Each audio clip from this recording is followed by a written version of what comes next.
বন্ধুরা, আজ আমি রান্না করে দেখাবো খসলা শাকের তরকারি আর শিঙি মাছের পাতলা ঝোল। খসলা শাকের মধ্যে আমি আলু বেগুন বড়ি দিয়ে কিভাবে সুস্বাদু করে রান্না করতে হয় সেটাই তোমাদের আমি দেখাবো। শিঙি মাছগুলো এবার ধরে নেব।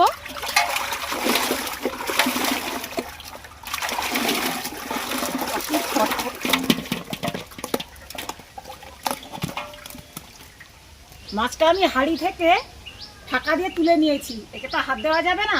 তো মাছটাকে আমি কিভাবে মেরে বানাবো তোমরা দেখতে থাকো।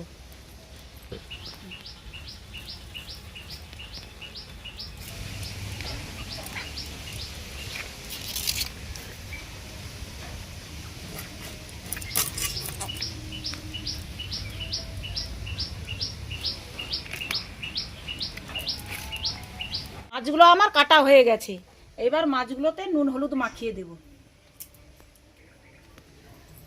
হাফ চামচ লবণ দিয়ে দিলাম, আর দিয়ে দিব সামান্য পরিমাণ হলুদ গুঁড়ো। ভালোভাবে মাখিয়ে নেব।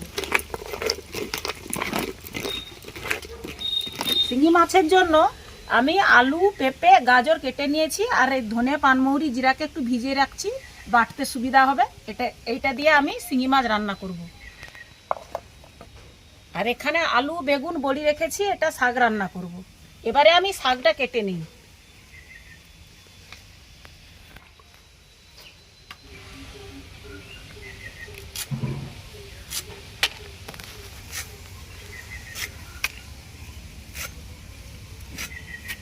শাকটা আমি কেটে নিয়েছি, কেটে আমি ধুয়েও নিয়েছি।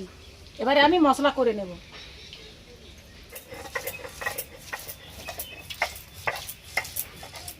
তো বন্ধুরা, আমার সব কিছু রেডি হয়ে গেছে। উনানটাও আমি ধরে নিয়েছি, কড়াটাও বসিয়ে কড়াটা গরমও হয়ে গেছে।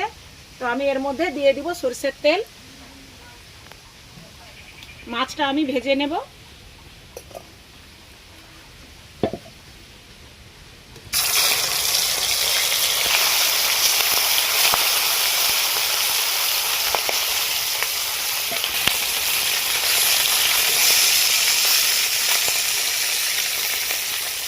মাছটা আমার ভাজা হয়ে গেছে, মাছটা আমি এবার নামিয়ে নেব। শিঙি মাছ বেশি করে ভাজা যাবে না, অল্প ভেজে নামিয়ে নিতে হবে।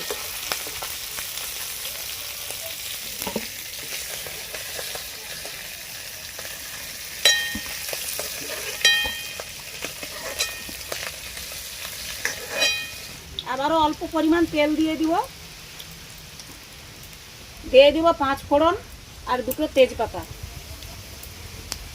আর দিয়ে দেবো 4টা কাঁচা লঙ্কা।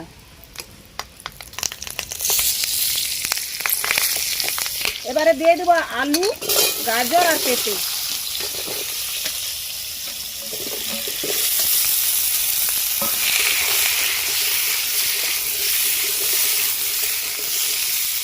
এবারে দিয়ে দিব 1 চামচ লবণ, হাফ চামচ হলুদ গুঁড়ো, না পানমৌরি বাটাটা এবারে দিয়ে দেবো।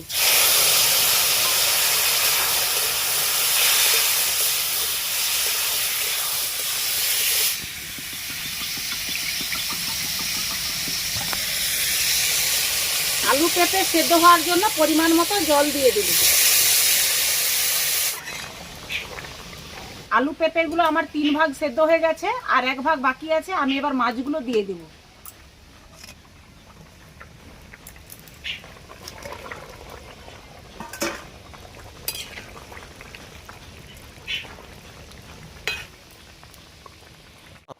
তো আমার শিঙি মাছের ঝোলটা হয়ে গেছে, আমি এবার নামিয়ে নেব।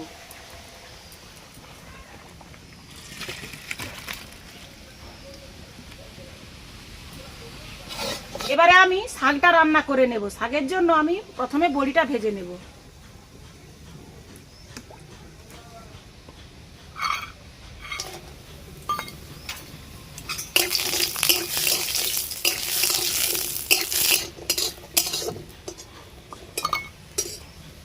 এবারে তেল একটু দিয়ে আমি আলু বেগুনটা ভালো করে ভেজে নেব।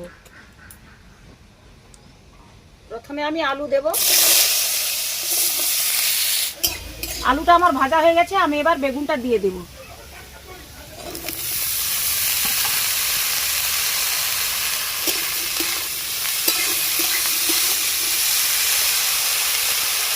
আলু বেগুনের মাথায় আমি দিয়ে দিব লবণ আর একটু হলুদ গুঁড়ো,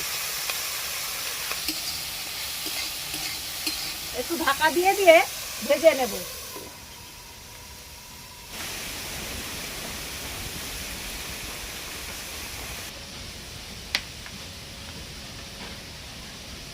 আলু বেগুনটা আমার ভাজা হয়ে গেছে, আমি এবার নামিয়ে নেব।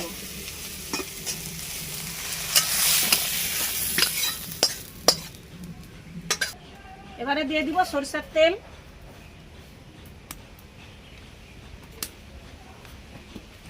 শুকনো লঙ্কা দুটো, তেজপাতা একটা, পাঁচফোড়ন হাফ চামচ। এবারে দিয়ে দেবো পেঁয়াজ কুচানো। পেঁয়াজটা আমার ভাজা হয়ে গেছে, এর মধ্যে দিয়ে দেবো আদা বাটা, খুব অল্প পরিমাণ লঙ্কা গুঁড়ো দিব, আর দেব হাফ চামচ হলুদ গুঁড়ো।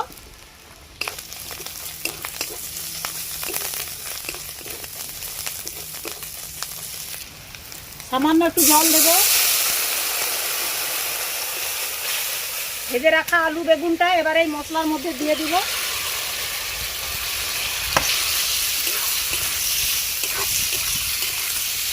এবারে এই শাকগুলো এর মধ্যে দিয়ে দিব।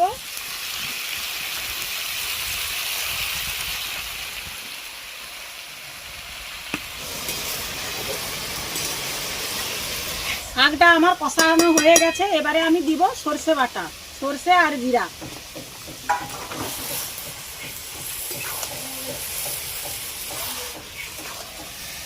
আলু বেগুনে যেহেতু লবণ দেওয়া আছে তাই আমি শাকের মাপে লবণটা দেব।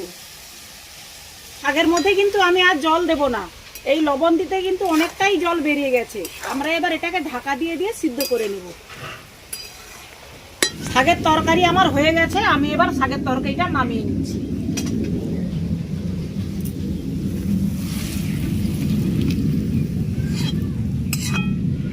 তো বন্ধুরা, আমার দুটো রান্নাই কমপ্লিট হয়ে গেছে।